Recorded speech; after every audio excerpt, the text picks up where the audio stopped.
Got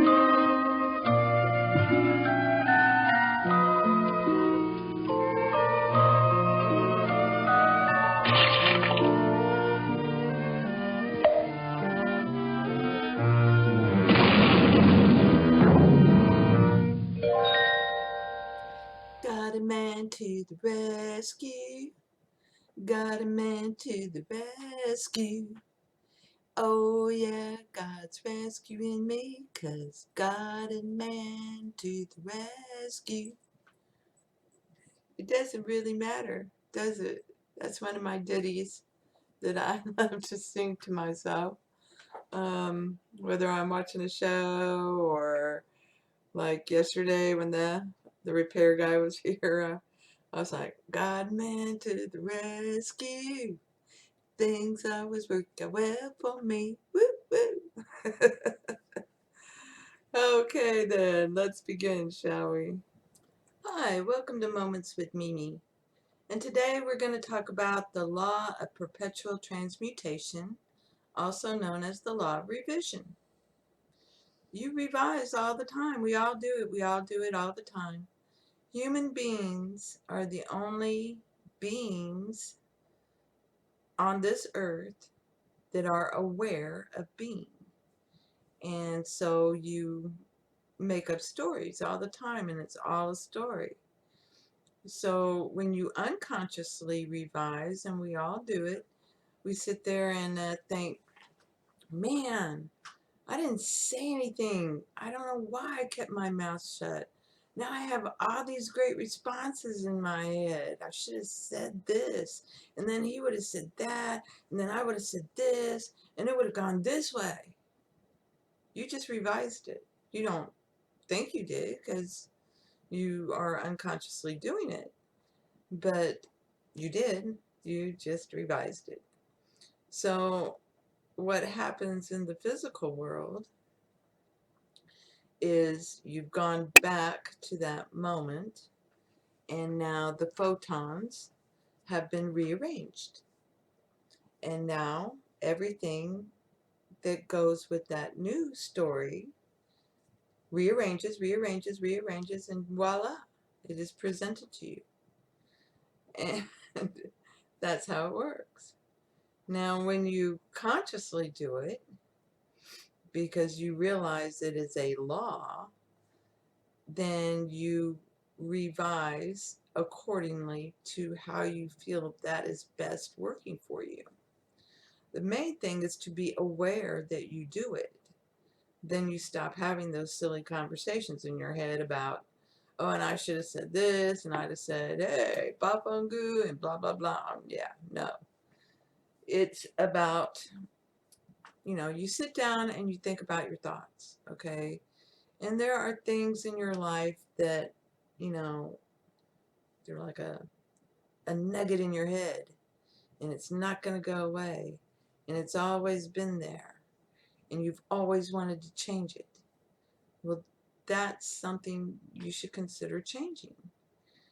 For example, if you know the moment when you became the victim in your love story, go back and change it. Messengers will give you instructions. You're having a conversation, you don't realize, but that everyone's your messenger. So if someone keeps saying, man, I wished we had done this instead of that, man, I should have listened to you and I should have done that, then go back and change it. You can change it, and then everything moves forward and it presents itself to you depending on what you changed. Now, for example, my husband had not been to a dentist in forever. He just didn't do that. We're talking 30 years. His teeth were falling out, and I realized that that was me when we fell into this hole. I fell into this hole of victim bully with him, and that I had never truly forgiven him uh, for him harming me physically.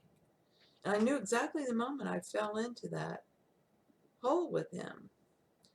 So I went back and I revised it. And not 30 minutes later, he was asking me to make a dentist appointment to get him some new teeth. And his fear was he didn't want the grandbabies to see him with this gappy smile. So I revised it. He went to the dentist. He got everything he needed to make that beautiful smile. And our teeth stopped falling out of our heads. I have really, forgotten what happened. It's really fuzzy now. And I don't want to bring it up. It's revised and gone. I'm glad. And it worked really well.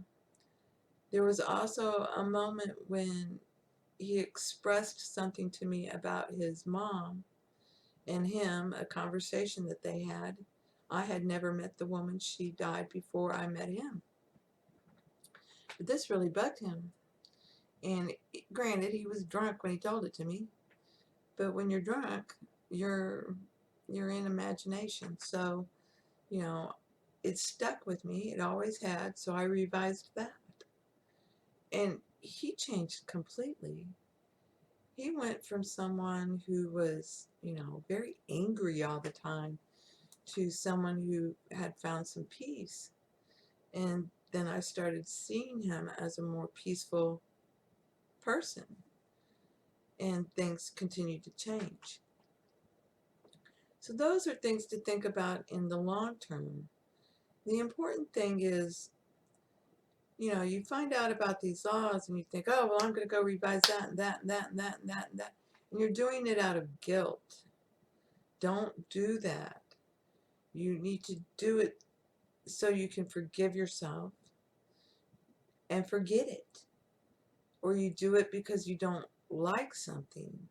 I dislike that. No, that's not what this is. It's this now. This is the revision going on. So a good example is, an everyday life. So Neville Goddard, for example, said you should revise your day as you're falling asleep before you go to sleep. And then, if you keep that up, your whole life will change. You're revising it at the end of the day. No, today my day was great. It was blah blah blah blah blah, and you revise your day. Now I do that a little bit, but for the most part, that was difficult for me because I was falling asleep before the total revision got going. And I got all caught up in, do I need to do every detail? Do I need to do the whole day? No, you don't. You could, what a great day today was, and, revise what you didn't like about the day. But for me, it was always easier to revise as the day went on. So if something popped up, I revise it right then and then move on. And then at the end of the day, I'm just being thankful for the day. So it's up to you how you use it. Another good example is, the car is not in the driveway. My husband took the car to the store and he comes home without the car. And the car's been towed to the mechanic's shop. And he's telling me how the car wouldn't start, and it's probably the battery, or it's the, this, that, or the other, whatever. It didn't matter to me. Okay. I want my car in the driveway. So as I'm washing dishes, I'm revising it. He drove it up into the driveway and went into the backyard and kept edging the porch, and kept that up. And, that evening I'm looking out the window as I'm washing dishes, and I'm like, man, I just love it that I have 2 trucks in the driveway. It is so awesome. I love my trucks. Thank you. And, go have our cookies and milk that we eat every night. And then as I'm going to bed, it's thank you for my 2 trucks in the driveway. The next day, we're getting a call from the mechanic. Oh, your battery cable was loose. We tightened it up. You can come pick it up anytime. Oh, great. What do we owe you? Nothing. Don't worry about that. There you go. Now, in the past, I would have already been worried, how much is a new alternator, how much is a new battery, how much, do we have enough, blah, blah, blah, blah, blah. Worrying about all that immediately, but not anymore. Now it's, oh, I don't like that. I'm revising it. The truck's in the driveway. So it's a very powerful law that you can use to revise. Now, the law of one teaches you there's only one, and the law of freedom teaches you it's imagination that manipulates and shapes the one, consciousness. So this is who you are. You are consciousness and imagination. It's the human attention that makes that happen. I know Neville Goddard said, it's human imagination, but no, it's not. Consciousness and imagination are two parts of the one, and that's the life principle, which is inside you, and it will express itself, and it expresses itself through your imagination shaping consciousness. This is how it works. It's the three. So it's, what are you expressing, and what are you consciously aware of, and what do you imagine? So these are the things you need to look at. So you want to take it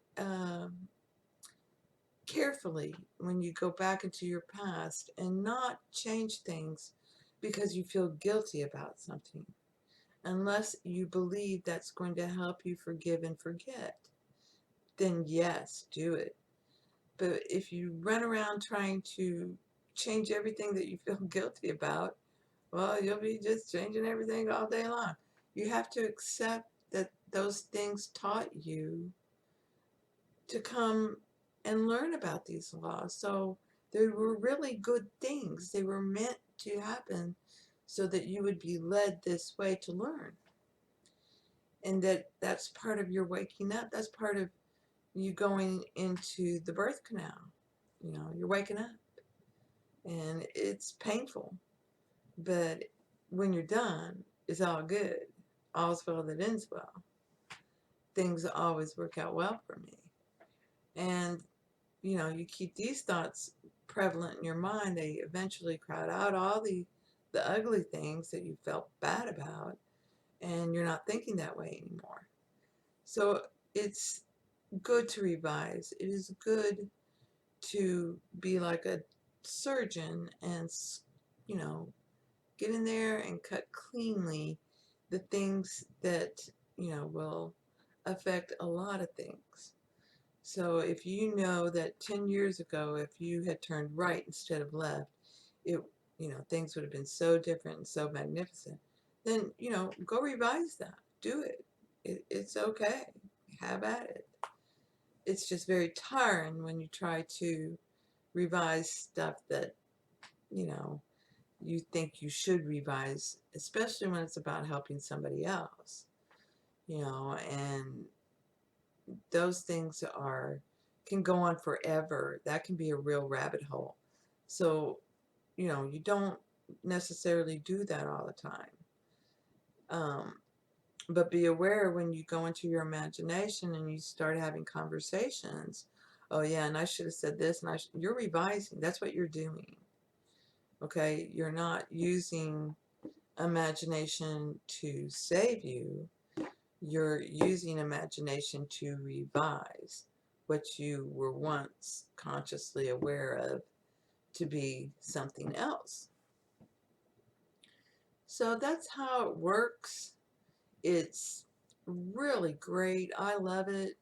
Neville loved it. He did it all the time, every night. Everybody's different. So you need to figure out how the revision works well for you. I just do it on a daily basis. Oh no, that hydrangea's not dead. That hydrangea is alive and beautiful. Look at that. It's gorgeous. And just keep at it.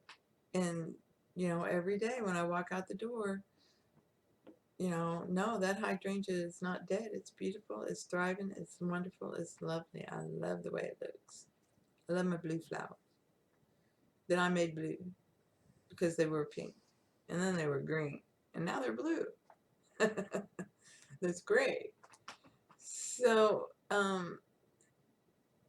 there's one other thing you need to think about when you revise stuff. It's all you.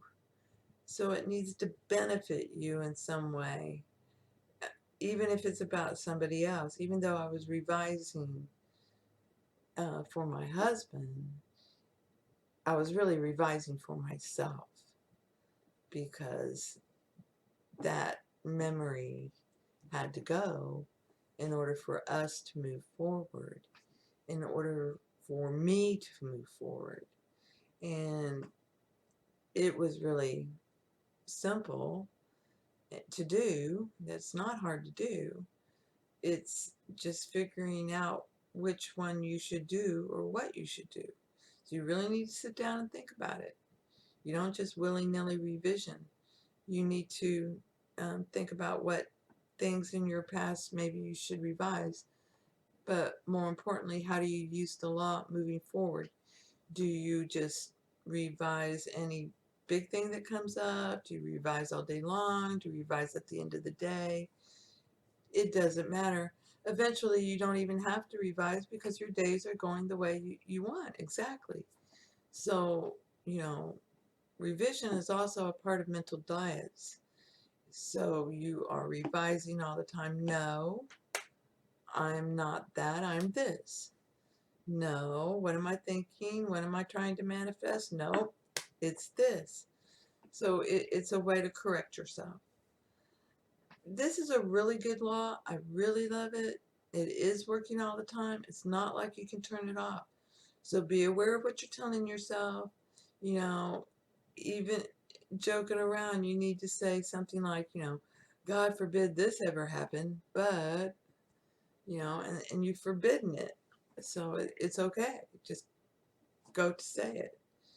But it's things like that maybe you've said or done stuff that you thought, oh, that's just a story in my head, blah, blah, blah, blah, blah. Well, consciousness and imagination don't know that. Life principle don't know that. They don't know that. They know that you are nothing without them. And, oh, that's what you want? Here you go. They're going to give you their attention. Oh, you want that? Yes, indeedy. Life cannot be expressed without you. You are the vessel. You are the operator of these laws. So be aware that the life principle, consciousness, imagination, the universe, and all within it can only say yes to you. That's what they're doing. Yes, of course, as you wish. Yes, my love. If you hate on stuff, then they're going to say, oh, yes, you want some more? Here you go.